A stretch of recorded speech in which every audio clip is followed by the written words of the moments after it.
Pictures are from Iran, but the subject is the ongoing fighting in Iraq. Iran is a close ally of embattled Iraqi Prime Minister Nouri al-Maliki. The crowd, most of the Iraqi Shiite expatriates, were protesting against the ongoing offensive by Sunni militants and the countries alleged to be helping them. I insist with unbreakable belief that the UAE, Kuwait, Qatar, Saudi Arabia, Turkey and Egypt will not be safe when this fire expands. I am sure that this fire will spread to those governments.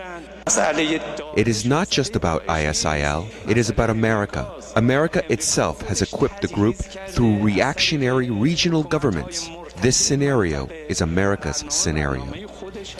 Meanwhile, U.S. President Barack Obama says he's sending 300 military advisors to Iraq. He's also considering targeted military action. Here's a look at how the latest fighting between the Iraqi army and the Sunni rebels is evolving. The government is claiming victory at the country's largest oil refinery in Baiji. The rebels say they made what they called a tactical withdrawal. The fight for Baquba on the road to Baghdad has been going on for days. The Iraqi government says it's retaken most of Tal Afar.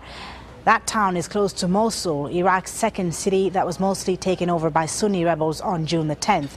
Kurdish forces control parts of the city. Sunni fighters also control Tikrit and Fallujah.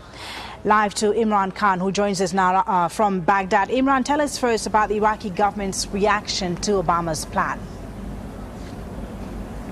Well, I have to say the Iraqi government's reaction has been muted. There's been no official statements given. Indeed, when President Obama was speaking, the state television here didn't even run his speech.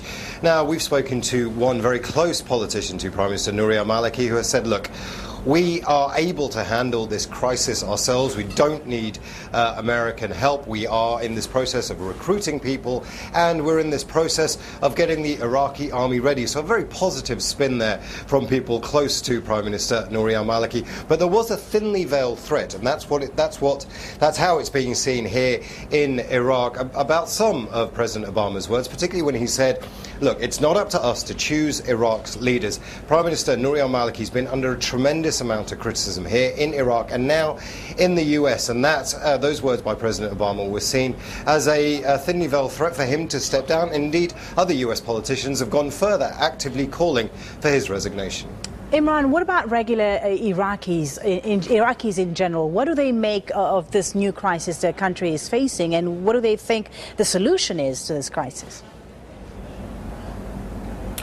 Well, if you ask Iraqis generally speaking, if you see the way the tea leaves are being read within the media, within the places, a lot of people are very nervous about what they call government inaction. They're worried that their government simply isn't doing enough. It's releasing statements, it's giving interviews, but it's not putting forward a concrete plan, particularly to take places like Mosul. Also, there's a real sense of nervousness. I spent the day in one of the mosques here in Baghdad at Friday prayers, and what I found was people didn't want to speak about politics publicly. And that means they didn't want to speak about the Islamic State of Iraq and the Levant, Prime Minister Nouri al-Maliki, or indeed the other rebels. So let's just take a look now at what I found when I went down to Friday prayers. Imam Akil is a man who knows how sensitive the situation in Iraq is. At Friday prayers in his mosque, he says he understands that many of the Sunni worshippers here are concerned about what the future might hold. He says the Quran, the Muslim holy book, can be the only guide. My sermon will talk about how to maintain one's religion, one's honor, and how to protect this country, and to help all groups, whether they are Muslim or non-Muslim. His words offer spiritual guidance, but still worshippers are worried, and speaking out is an issue. Getting people to speak openly here to us has been very difficult. Nobody wants to be seen to be speaking about anything political, whether it's the Islamic State of Iraq or the Levant, the other Sunni rebels, or indeed Prime Minister Nouri al-Maliki. But as the mosque empties of people, some want to speak. If you ask me if I was afraid of revolutionaries before they took over Mosul, I would have said yes. But after, no, I'm not afraid. The revolutionaries have brought security and dignity to Mosul. Our people are living safely. It's at peace. I'm not afraid of the revolutionaries now. This mosque is used by both Sunni and Shia worshippers. But as Iraq's war continues, sectarian tension is also increasing. Mosques like these, with an inclusive message, will play an important role in helping diffuse it. And what we're seeing is a number of neighbourhoods, particularly Sunni neighbourhoods in this country, that are feeling under pressure and embattled. And now, that's the Sunni neighbourhoods. In Shia neighbourhoods, it's a slightly different story. People are much more, certainly not optimistic, but certainly much more vocal in what they want to say, and they're actively supporting Prime Minister Nouri al-Maliki. Indeed, on Saturday morning, there will be a huge demonstration by the Mahdi Army in Sadr City. Mahdi Army is one of the Shia militias here. The fact that they're coming out in such number speaks volumes as to how confident, particularly the Shias here, are in Baghdad. Imran Khan in Baghdad, thank you very much indeed. Now, with all the calls for al-Maliki to resign, the question is who would replace him? There are at least 3 possible replacements, all of them Shia, and more crucially, all familiar faces in Iraqi politics. One is Ahmed Chalabi. He played a central role in the U.S. decision to remove Saddam Hussein from power. He later advocated a purge of Sunnis from government jobs and was accused of embezzling U.S. aid. Another is Ayad Alawi. He was Iraq's interim leader after Saddam Hussein's removal. Alawi's party won the most seats in the 2010 elections, but he couldn't form a government and lost the job to Maliki. And then there is Adel Abdul Mahdi, a French-educated economist. In 2006, he failed to win enough support to become prime minister. He later became vice president. Now, an influential Sunni tribal leader from Anbar province says the United States cannot rely on Nouri al-Maliki. He also says the partnership between certain Sunni tribes and the Al-Qaeda offshoot, the Islamic State of Iraq and the Levant, will be short-lived. The Islamic State of Iraq and the Levant is a small group. Fighting them is inevitable. Fighting them has been delayed. Our problem right now is with al-Maliki specifically. We don't want to overthrow the regime, and we don't want to take the clock back and come back with Saddam or pre-2003. We don't want sectarian rule built on an Iranian agenda. We want dignity for all Iraqis. We are not ISIL. ISIL themselves know that the tribes will push them out once they are finished with them. There can't be any trust given to ISIL. Palestinian President Mahmoud Abbas says Israel...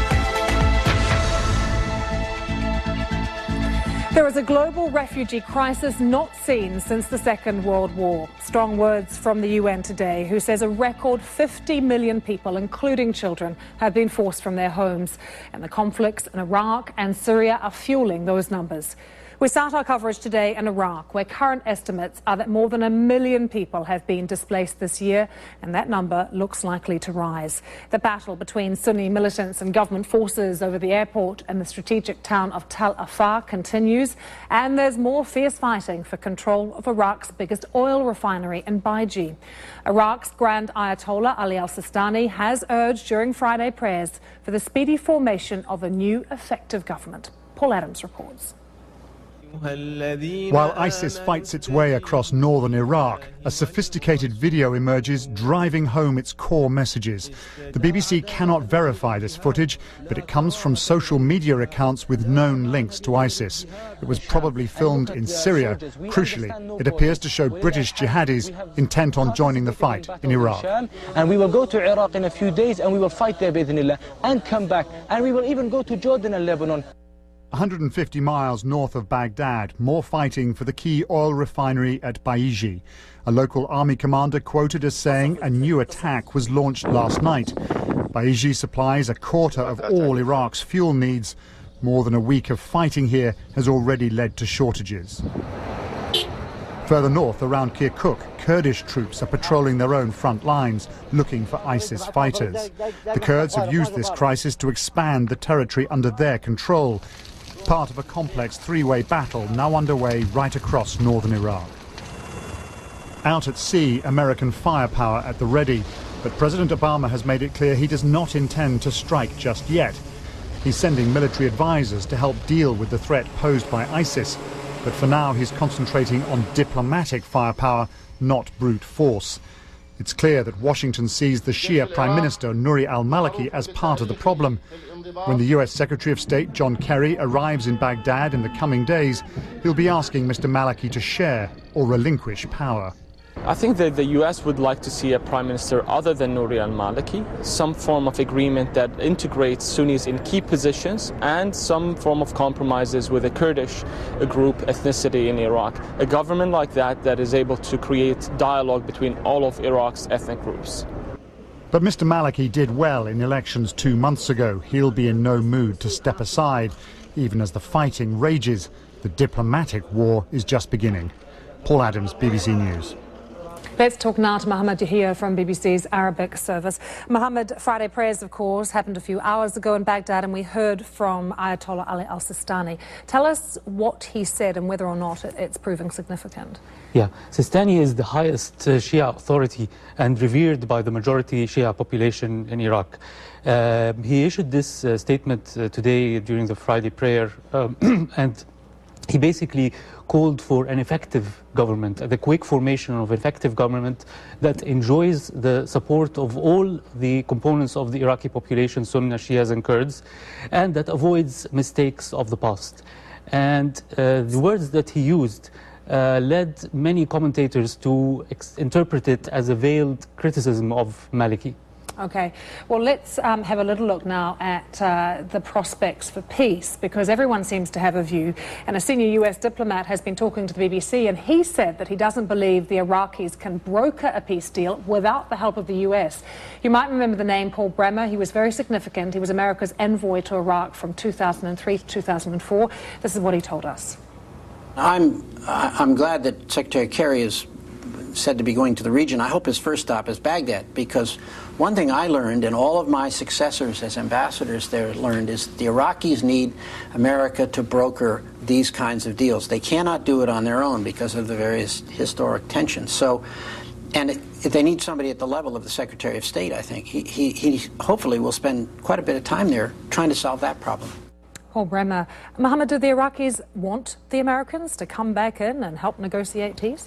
Iraq is facing a very difficult situation now. 10 days ago, ISIS stormed the province of Nineveh and took over vast sections of the Iraqi land. In the end of April, Iraqis went to the elections. And what needs to happen now, because the parliament has been elected, the parliament needs to convene before the end of June to appoint a president and a speaker for the parliament, and then the government would be formed. But there are lots of differences. For instance, the Kurds have territorial and differences with the central Iraqi government about the territory and about the oil, how to sell the oil. And the Sunnis have grievances about not being included in the government and being marginalized. These problems are very difficult, and maybe a bit of mediation would help, because in the elections that took place in 2010, it took 10 months to form the government. But mediation from the Americans? How do people in Baghdad, for instance, view the Americans? Well, the Americans have a lot of experience in the Iraqi politics and know personally the Iraqi politicians. So maybe this would help them speed up the process and get them to form a government and concentrate on the security threats. Okay, Mohammed, thanks so much for your insights. While the violence in Iraq is forcing hundreds of thousands of people to leave their homes. Reda Almawi is in Erbil, that's in the north of the country, where he visited a warehouse that is run by a local Kurdish charity. They're distributing aid to people who have been displaced by the fighting. Here in this warehouse belonging to a local charity, the Barzani Foundation, emergency help is being destined for those who fled the conflict. These men are packing boxes full of cooking oil, rice and dried food, all to be delivered to the nearby camps. And I have here Karzan Nouri from the foundation. Tell me, how much challenging this has been for you? Of course, when you are dealing with the cluster, there would be several challenges as a local NGO we are facing. First of all, dealing with the IDPs coming from Mosul, we don't know the number of the IDPs. First of, that's the most challenge, and the location they are set it up because the IDPs coming from, they don't want to go inside the camps. Of course, the IDPs are the internally displaced persons. And do you coordinate with other aid agencies? Absolutely. Coordination is one of the most important things when you are doing a charity or when you are dealing with the cluster. Nowadays, we have a coordination meeting with the other agencies or local partners or international partners, including UN agencies, in our offices in Khazar camp. It's going to happen every day, 1 o'clock, so we can know what we are doing and to avoid duplication between the agencies. Thank you very much. You're welcome. Thank you very much. In addition to all what we've seen in this warehouse, water is extremely important in this very hot and dry weather. This charity delivers daily more than 20,000 bottles of water to the camp and a nearby checkpoint. This charity has also delivered more than 40,000 nutritional biscuits, 1,200 mattresses among 300 families and 1,500 bottles of baby milk. If this situation continues, much more help and aid will be needed for the families fleeing the conflict. Wada Amawi there in Erbil.